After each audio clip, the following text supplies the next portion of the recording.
Fly, envious time, till thou run out thy race.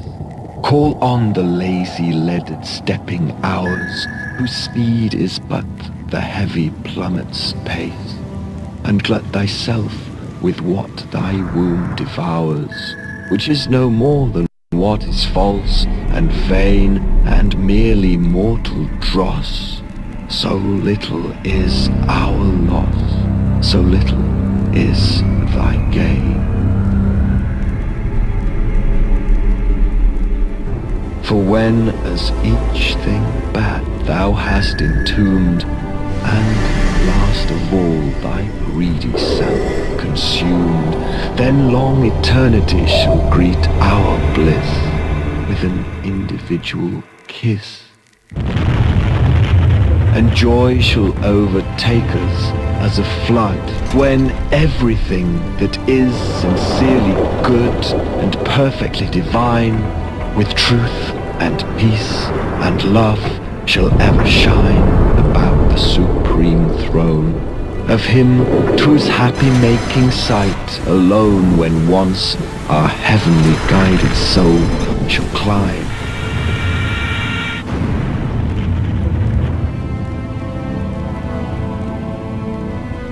Then all this earthly grossness quit, attired with stars, we shall forever sit, triumphant over death and chance and thee, O time.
Gentlemen, as you already know, we are at war.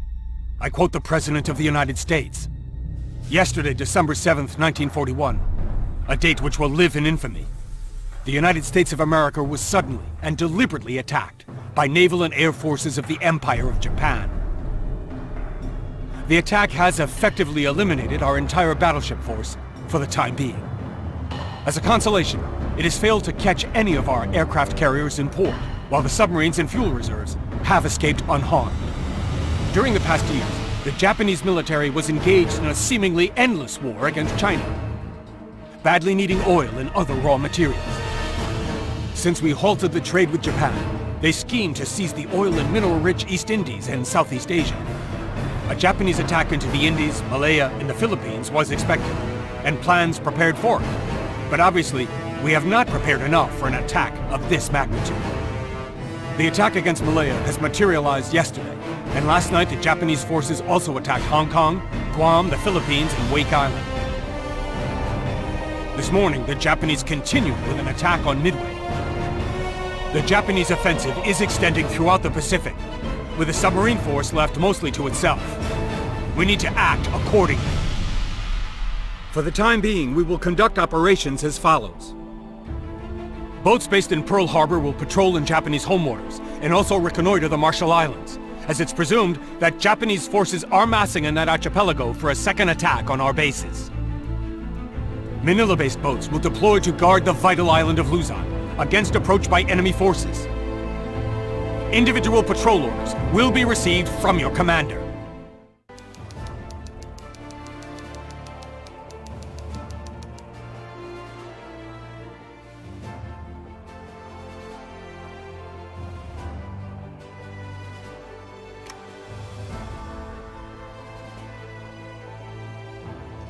Preceded by the R-class submarines, the submarines of the S-class, or S-boats, also known as the sugar boats from the phonetic alphabet for S at the time for the U.S. Navy, were built in large numbers by U.S. Navy designs. Others were built according to contractor designs. There were 51 vessels commissioned between 1920 and 1925. The first, the S-boat, USS S-1, was commissioned in 1920, and the last numerically would be the S-51 in 1922, but the actual last commissioned vessel would be the S-47, which was completed in 1925. The S-class was further divided into 4 design groups. Group 1, known as the Holland type, consisted of the S-1 and also the S-18 through S-41, and these were built by Bethlehem Steel and the Union Iron Works in San Francisco, California, as subcontractor designs for the Electric Boat Company. Group 2 would consist of 15 boats, S-3 through to the S-17. These were built at the Portsmouth Navy Yard and Lake Torpedo Boat at Bridgeport, Connecticut. And Group 3 would consist of 6 boats of the second Holland type. These were the S-42 through S-47 built at Fort River. Group 4 of the second naval yard type was S-48 through S-51. Now, you'll note that there's no mention of S-2, and that is because the S-2, along with the S-1 and S-3, were all prototypes. The S-2 was built by Lake, but was considered inferior to other troops, and I'll touch on that in a moment. The S-class originally planned 65 vessels, of which 51 would be completed, 14 were canceled, and of which 9 would be lost. 42 of these vessels would see retirement. They displaced 906 tons surfaced, 1,230 tons submerged. Length was 219 to 240 feet, although the S-2 in comparison was only 207 feet in length. They had a beam of 21 to 22 feet, a draft of 13 feet 1 inch to 16 feet 1 inch, a speed of 14 to 15 knots while surfaced. Range was 5,000 nautical miles at 10 knots surfaced. Test depth of 200 feet. Crew complement was 38. The armament consisted of 4 21-inch torpedo tubes in the bow with 12 torpedoes, though some of the boats had an additional 21-inch stern tube with 2 additional torpedoes aft. And they also all had a 4-inch 50 caliber deck gun.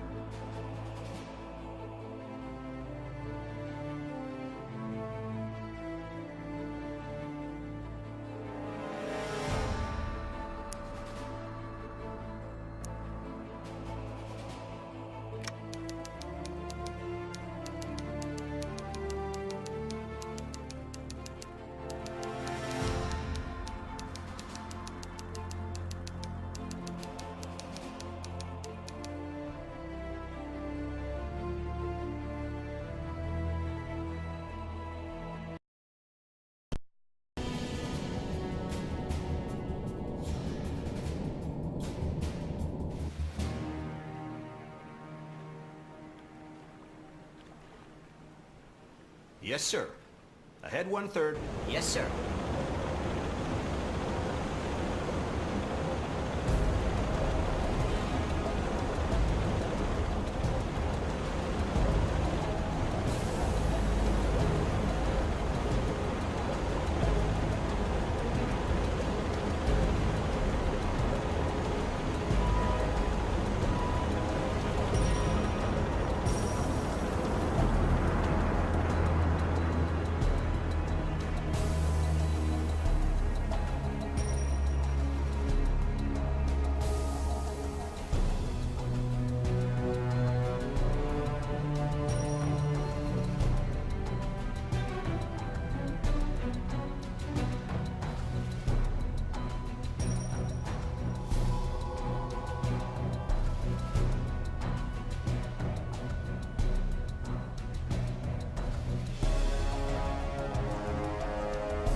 Yes, sir. Ahead standard. Yes, sir.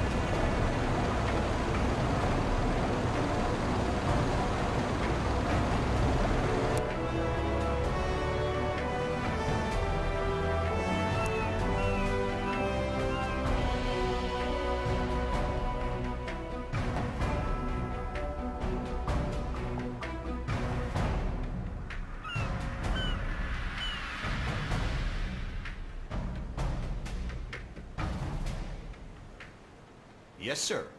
Periscope depth. Yes, sir. Yes, sir. Ahead slow.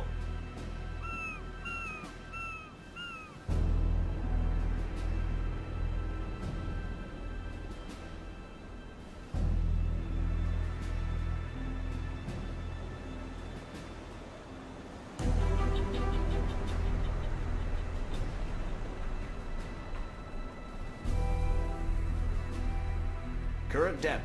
3, 2.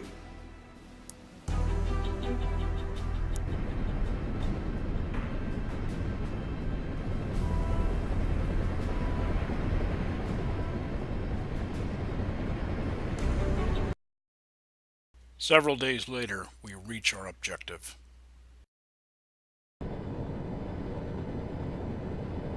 Yes, sir. Periscope depth. Yes, sir.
Yes, sir.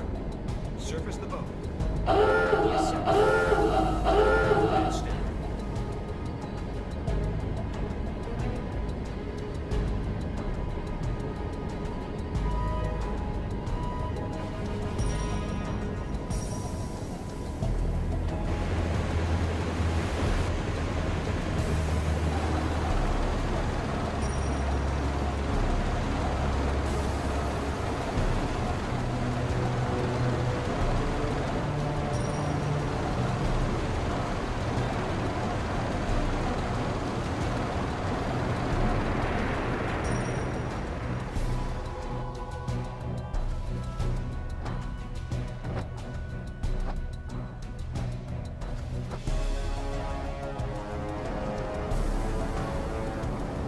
Message received.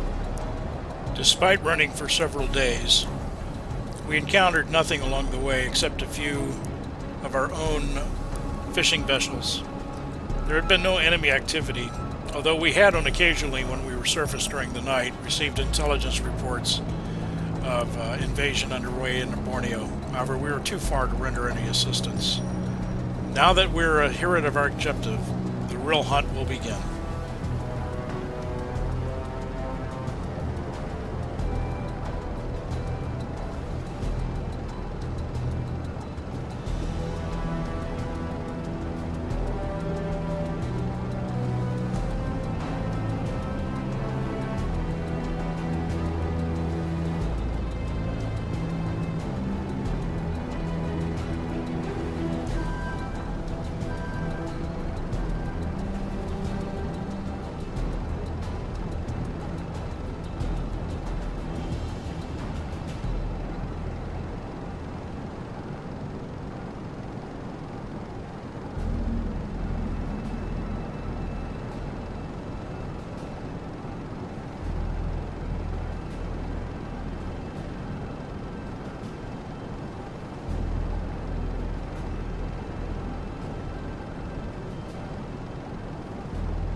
Shortly after our arrival in the patrol area, I set a series of waypoints to begin the hunt. There had been some aerial reconnaissance reports of ship activity, a merchant vessel in the Philippine Sea and a task force in the South China Sea. However, patience was going to be called for as there had been no immediate reports of anything in the particular area.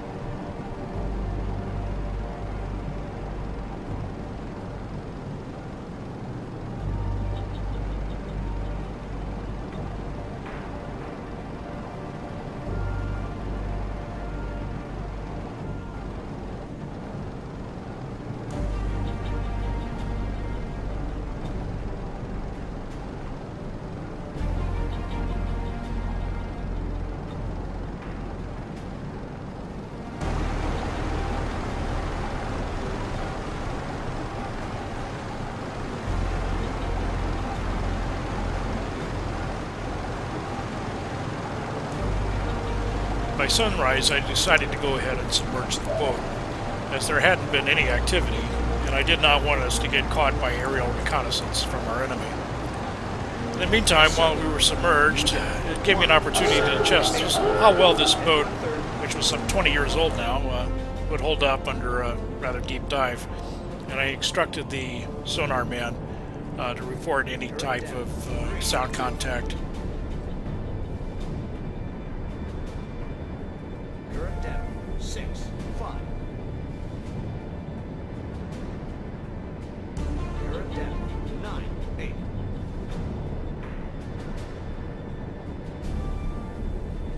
Current depth 1.3.1.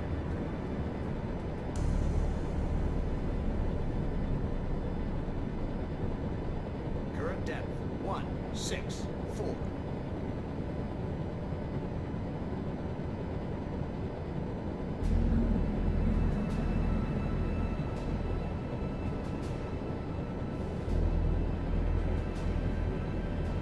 Yes, sir.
By nightfall, I went ahead and gave the order to surface the boat, and I wanted to check this area again before surfacing so we could recharge our batteries.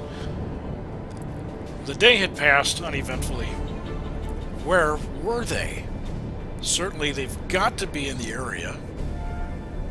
I wondered if maybe our previous radio locations back to base and might have alerted them to the fact that we were in the area, but we've been under radio silence for some time now. So it was a bit of a quandary as to why we hadn't heard anything.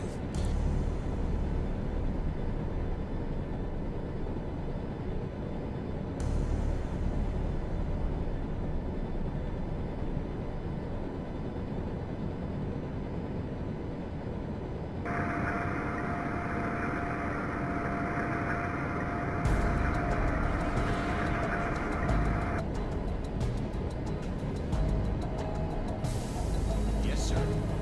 Head step. Yes, sir.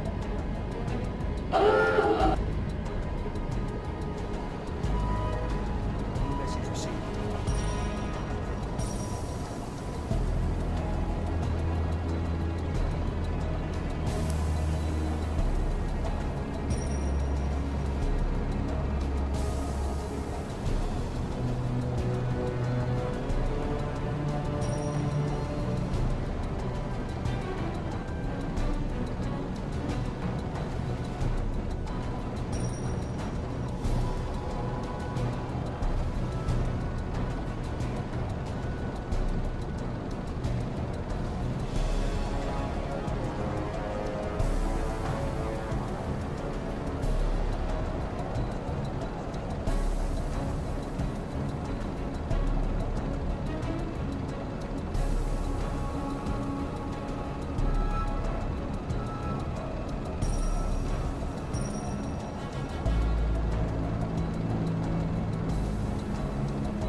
The first vessel to be spotted in days would be an Allied vessel. By the time I got up to the surface, the watch commander had said that it had already slipped by.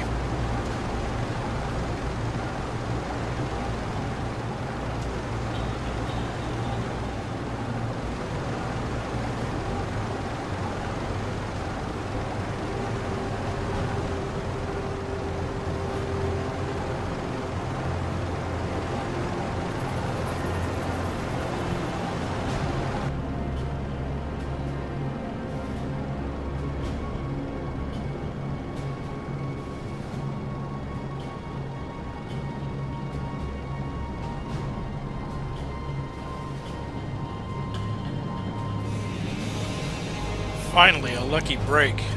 An enemy ship approaching our location.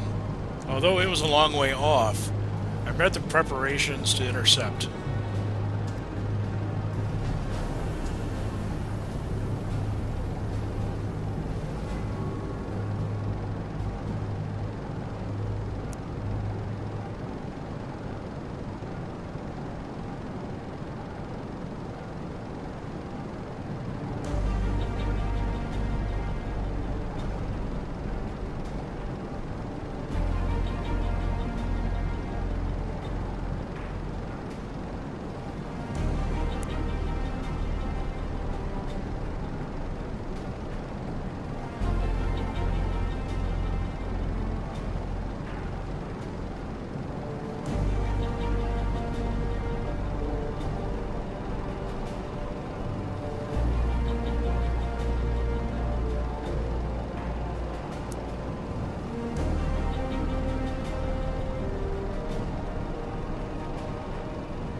I had estimated that an intercept course that would probably take 5 to 6 hours would put us into position that if the vessel continued south, that we should be able to intercept it within a day, and probably being able to detect it while submerged, while we were in proximity during the daylight hours. However, if the ship should turn during the night, either go east or west, there's a very good possibility that she will slip through our grasp.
Yes, sir.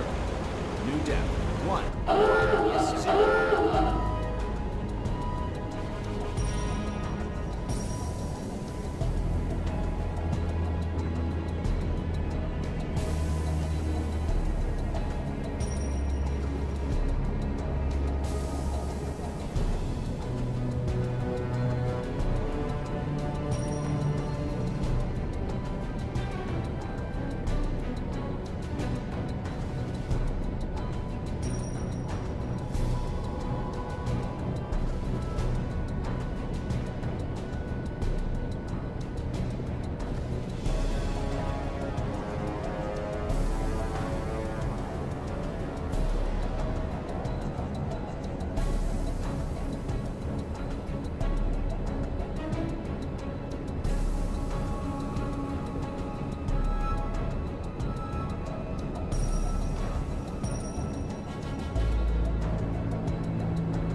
After a day of waiting for a sound contact, it was becoming clearer the vessel had indeed turned during the night, and we would not be able to intercept her.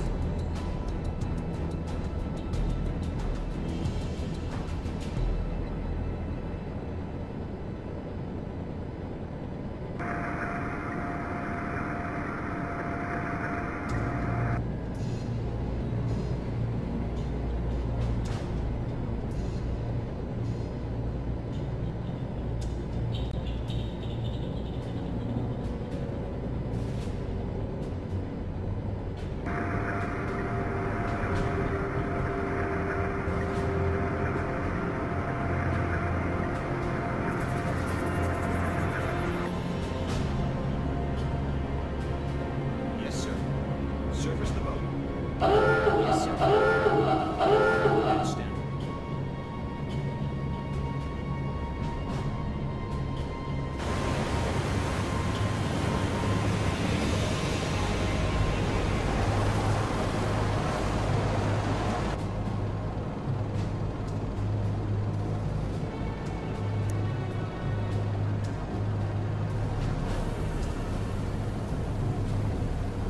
While disappointed that I did not find our target, Yes, sir. 3.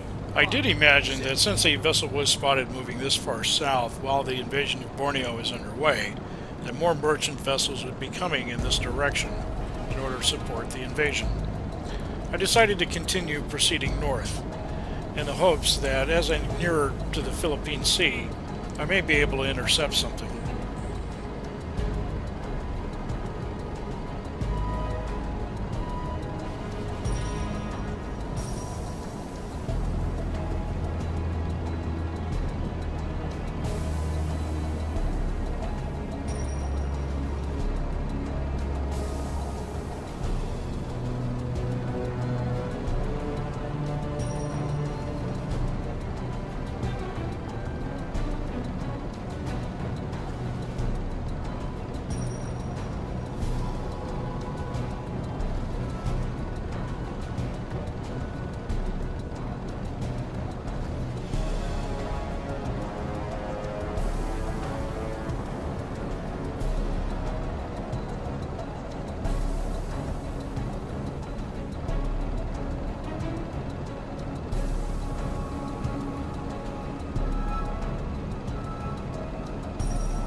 Hi, this is Ross Algar, and I hope you enjoyed this episode of Silent Hunter 4 Wolves of the Pacific.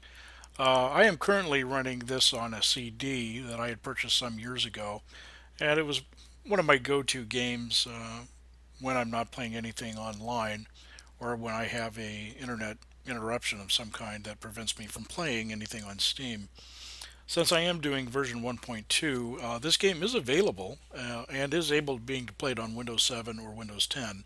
However, if you do download from Steam, I do highly recommend that you check the comments because there have been a number of issues with the versions downloaded from Steam in order to play on Windows 7 or Windows 10.